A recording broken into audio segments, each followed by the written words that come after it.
ستاسو نوم دی زیشانه تاسو لامبل راغلی وای او د 144 چې کوم دی نو دوی بیخي د خپل لاندې یخو دی دا وای د پلاني بچی چې کوم دی نو وړی دی او ریسکیو ولا جزان چې دی نو هغې دا لګیا دي دغه پې کوي. السلام علیکم ورحمت الله وبرکاتو. جی قدرمنو کتونکو دا وخت زه په تیمرګره کې چې کوم دی نو ولاړ یم او د بلمبټ هغه پل دی په سیند باندې چې کوم دا تیمرګرې نه چې کوم دی نو بلمبټ ته تللی دی او د دې سیند لاندې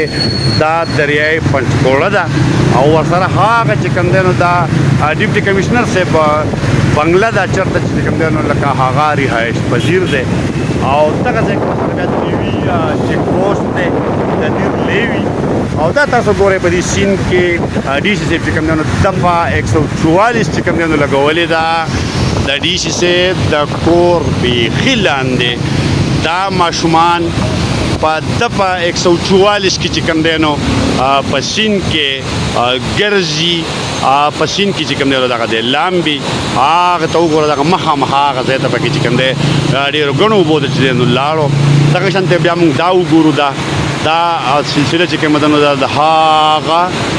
لرې ځای پورې چې کوم دی نو دا رسېدلې ده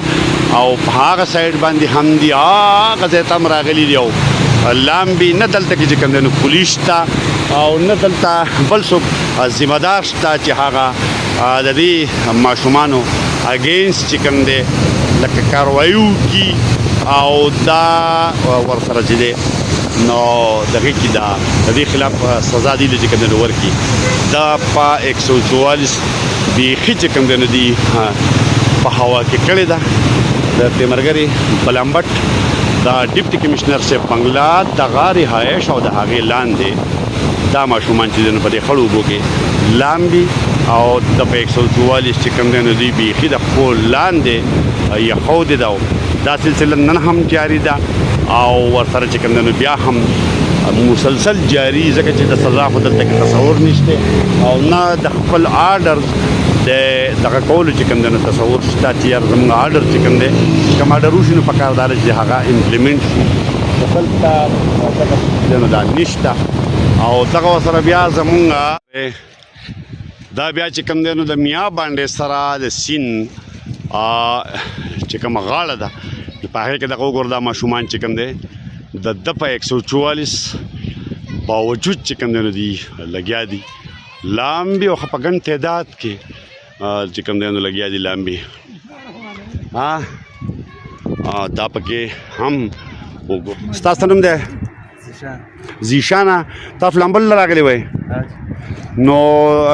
دا 144 چې لګېدلي و حکومت وایي نه به لامبی دی خو ما ته ګوره مړه